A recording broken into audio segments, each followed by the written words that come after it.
नमस्कार, झारखंड समाचार में आप सबका स्वागत है। आइए जानते हैं सुबह से लेकर शाम तक की तमाम बड़ी खबरों को। इससे पहले चैनल को सब्सक्राइब नहीं किया है तो प्लीज चैनल को सब्सक्राइब कर बेल आइकन को प्रेस कर दीजिए ताकि खबरों का अपडेट आपको मिलता रहे। टाटा स्टील में अनुबंध पर बहाल कर्मचारी 8,000 के बेसिक पे करेंगे काम। बता दें कि टाटा स्टील में अब फुल टर्म कॉन्ट्रैक्ट एम्प्लॉय के नाम से 1 वर्ष की अवधि के लिए बहाली शुरू की गई है। इस 1 वर्ष अवधि का प्रथम 6 माह कर्मचारियों का प्रोबेशन पीरियड होगा। प्रोबेशन पीरियड संतोषजनक होना चाहिए, अन्यथा उस कर्मचारी को कंपनी से हटा दिया जाएगा। FTC एम्प्लॉय में वेतन, सेवा शर्त और सुविधाओं को भी कंपनी की ओर से बता दिया गया है। इन कर्मचारियों का बेसिक 8,000 रुपए, हाउस रेंट अलाउंस 3,000 रुपए तथा वाहन भत्ता प्रति माह 1,000 रुपए मिलेगा। जबकि वार्षिक बोनस एक्ट 1965 के पेमेंट के प्रावधान और पेमेंट ऑफ बोनस एक्ट 2015 के तहत मिलेगा। ये वेतन NS1 ग्रेड के कर्मचारियों के बेसिस से काफी कम होगा। इसको लेकर कर्मचारियों में अंदर खाने विरोध भी शुरू हो गया है। जो 1932 की बात करेगा वही झारखंड में राज करेगा, चाईबासा में बोले मुख्यमंत्री हेमंत सोरेन। बता दें कि सूबे के मुखिया हेमंत सोरेन ने अपनी खातियानी जोहार यात्रा के दौरान चाईबासा में कहा कि हर राशन कार्ड लेकर गरीब परेशान है और केंद्र सरकार सौतेला व्यवहार कर रही है। भारत सरकार की FCI से अनाज मांगा था लेकिन नहीं दिया। अब बाजार से राशन खरीद कर गरीबों को बांटा जाएगा, जिसके लिए जिला प्रशासन को निर्देश दे दिया गया है। मंगलवार को खुटकटी मैदान में हजारों की भीड़ की मौजूदगी में भाजपा पर निशाना साधते हुए मुख्यमंत्री ने कहा कि जो 1932 की बात करेगा वही यहाँ राज करेगा। झारखंड को बाहर के लोग नहीं चलाएंगे, यहाँ के आदिवासी मूलवासी ही चलाएंगे। कहा कि 1932 का कानून बनाया तो कमल छाप वाले यूपी बिहार से आदमी लगाकर कानून को रद्द करवाने का काम कर रहे हैं, लेकिन अब ऐसा जाल लगाने वाले हैं जिससे बाहर के लोग नहीं पार कर सकेंगे। उन्होंने भाजपा पर निशाना साधते हुए कहा कि 2024 में राजनीतिक चुनौती देखकर केंद्र सरकार एजेंसियों को पीछा लगाने का काम कर रही है। उन्होंने कहा कि परेशान जरूर किया जा सकता है पर परास्त और खत्म नहीं किया जा सकता। केस वापस लो नहीं तो गोली मार देंगे। 1,000 करोड़ के खनन घोटाला केस में ईडी के गवाह को धमकी। बता दें कि साहेबगंज में 1,000 करोड़ के अवैध खनन में ईडी के गवाह जनार्दन यादव ने जान से मारने की नियत से उन पर फायरिंग की शिकायत की है। गवाह का दावा है कि ईडी की गवाही से मुकरने के लिए अपराधियों द्वारा लगातार धमकी दी जा रही है। इस मामले में जेल में बंद ईडी के मनी लॉन्ड्रिंग के आरोपी बच्चू यादव के कहने पर हत्या की साजिश का अंदेशा गवाह ने जताया है। पूरे मामले के पुलिस मुख्यालय के ऑनलाइन सिस्टम के जरिए FIR दर्ज कराई गई है। ईडी के सहायक निदेशक को भी पत्राचार कर मामले की जानकारी दी गई है। गौरतलब है कि 1,000 करोड़ रुपए के अवैध खनन गिरफ्तार बच्चू यादव साहेबगंज का पुराना हिस्ट्री सीटर रहा है। बच्चू के खिलाफ पूर्व में साहेबगंज में हत्या, डकैती समेत 13 आपराधिक मामले दर्ज हैं। जनार्दन का आरोप है कि संजय यादव ने उन्हें धमकाते हुए कहा कि बच्चू यादव के खिलाफ हाईकोर्ट में वकील रखा है, केस वापस नहीं लोगे तो बच्चू यादव ने जान से मारने को कहा है। जनार्दन का आरोप है कि इतना कहने के बाद संजय यादव ने पिस्टल से 2 राउंड फायरिंग की। इस दौरान किसी तरह वो मौके से जान बचाकर भागा।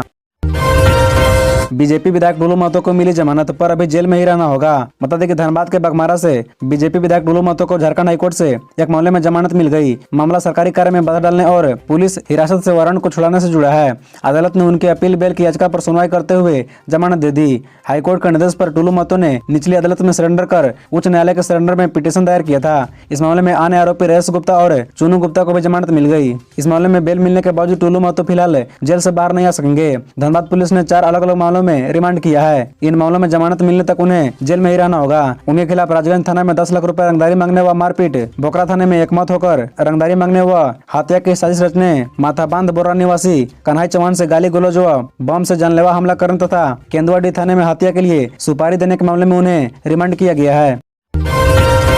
11 फरवरी से झारखंड में कांग्रेस का हाथ से हाथ जोड़ो अभियान, मल्लिकार्जुन खड़गे भी होंगे शामिल। बता दें कि कांग्रेस के भारत जोड़ो यात्रा के अभियान के साथ 26 जनवरी से हाथ जोड़ो अभियान शुरू होने जा रहा है। नई दिल्ली में इसका शुभारंभ किया जाएगा। वहीं झारखंड में 11 फरवरी से इसकी औपचारिक शुरुआत होगी। कांग्रेस के राष्ट्रीय अध्यक्ष मल्लिकार्जुन खड़गे इसका शुभारंभ करेंगे। उनके झारखंड आने की सहमति मिल गई है। संताल परगना के पाकुड़ या गोड़ा से इसका शुभारंभ हो सकेगा।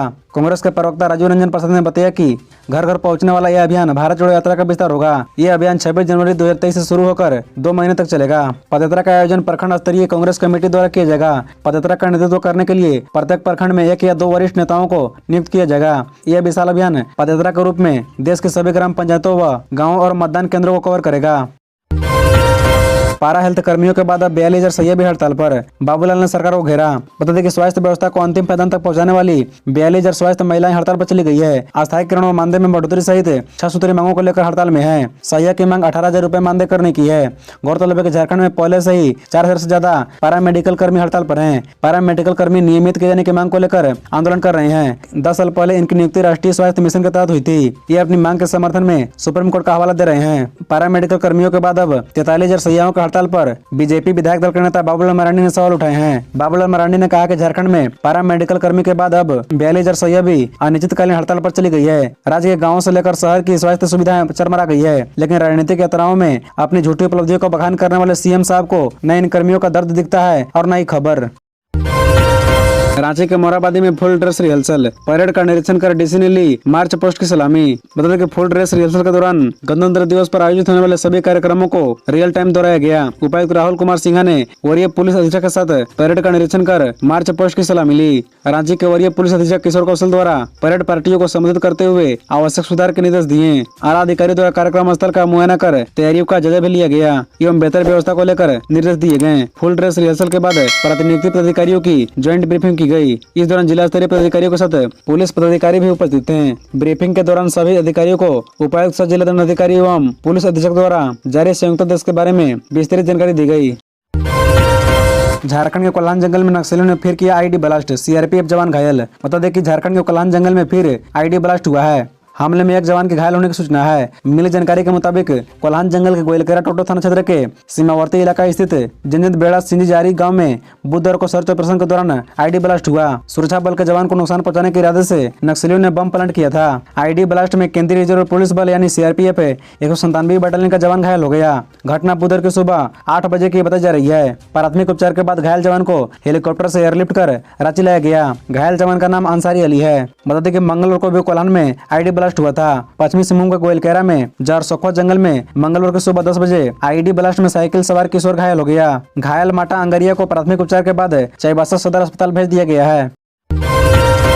आज दोनों टीमें पहुंचेगी रांची। भारत न्यूजीलैंड के बीच तीनों मैचों की टी20 सीरीज शुरू। टीमें कल करेगी प्रैक्टिस। इंदौर में तीसरे वनडे मैच के बाद भारत न्यूजीलैंड के बीच 3 मैचों का टी20 सीरीज शुरू हो रही है, जिसका पहला मैच 27 जनवरी को रांची में खेला जाएगा। दोनों टीमें आज रांची पहुंच जाएगी। एयरपोर्ट से दोनों टीमें सीधे होटल रेडिसन ब्लू पहुंचेगी। दोनों टीमें गुरुवार को प्रैक्टिस करेगी। न्यूजीलैंड वालों का जेएससी ग्राउंड पर यह दूसरा टी20 मुकाबला होगा। पहले मैच में उसे भारत के खिलाफ हार का सामना करना पड़ा था। वहीं भारत ने इस ग्राउंड पर खेले अपने तीनों मुकाबले जीते हैं। टी20 सीरीज में भारत का नेतृत्व हार्दिक पांड्या करेंगे।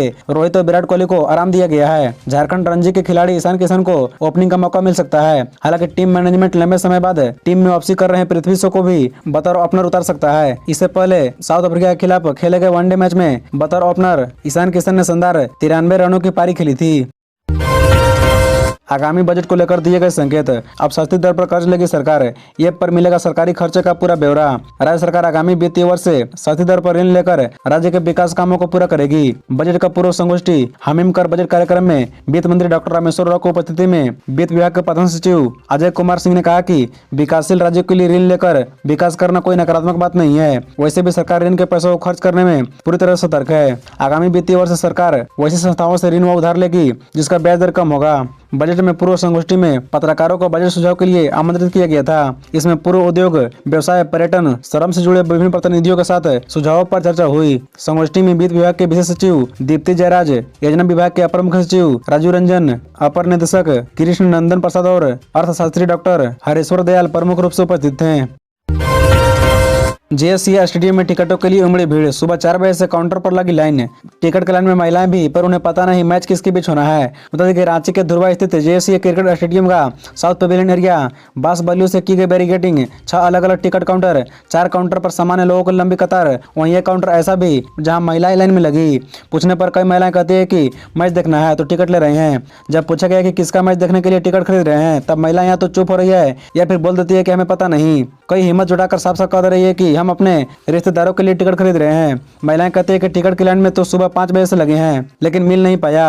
वे भी आरोप लगाती है कि पुलिस को मिली भगत से पहचान वालों को आसानी से टिकट मिल जा रहा है। ब्लैक तरीके से टिकट बेचने की शिकायत मिलने के बाद जेएससी सदस्य और प्रबंधन से जुड़े अजय कुमार सिन्हा ने त्वरित एक्शन लेते हुए सख्ती बरतने की बात कही। उन्होंने कहा कि मैनेजमेंट की ओर से मैं आश्वस्त करता हूं कि अगर किसी भी तरह की शिकायत होती है तो कार्रवाई सुनिश्चित होगी। साईनाथ यूनिवर्सिटी दीक्षांत समारोह, 1200 विद्यार्थियों को डिग्री। राज्यपाल बोले लक्ष्य के लिए भरे उड़ान। बता दें कि साईनाथ यूनिवर्सिटी में मंगलवार को 8वें दीक्षांत समारोह का आयोजन हुआ। इस दौरान BEd, PHE, agriculture science, pharmacy, business management, law, paramedical व नर्सिंग के 1200 विद्यार्थियों के बीच डिग्री बांटी गई। मुख्य अतिथि राज्यपाल रमेश बैस ने टॉपर विद्यार्थियों को गोल्ड मेडल से नवाजा। राज्यपाल ने स्वामी विवेकानंद व पूर्व राष्ट्रपति डॉक्टर एपीजे अब्दुल कलाम के जीवन की प्रेरणा को लेकर विद्यार्थियों को लक्ष्य के लिए हौसले की उड़ान भरने की बात कही। राज्यपाल ने कहा कि दीक्षांत समारोह के बाद विद्यार्थी के जीवन की असली परीक्षा शुरू होती है। करियर बनाने के लिए दिशा में उत्साह और जोश बनाए रखना जरूरी है। उन्होंने शिक्षा का इस्तेमाल कर कार्यक्रम में कई विद्यार्थी शामिल नहीं हो सके, उनके जगह अभिभावक ने डिग्री ग्रहण की। दीक्षांत समारोह में विषयवार टॉपर 60 विद्यार्थियों को गोल्ड और 60 को सिल्वर मेडल दिया गया। इसके अलावा विभिन्न क्षेत्रों में उत्कृष्ट प्रदर्शन करने वाले 25 विद्यार्थियों को भी गोल्ड मेडल दिया गया। खबरों से जुड़े रहने के लिए चैनल को सब्सक्राइब, वीडियो को लाइक एवं एक दूसरे से शेयर जरूर करें। धन्यवाद।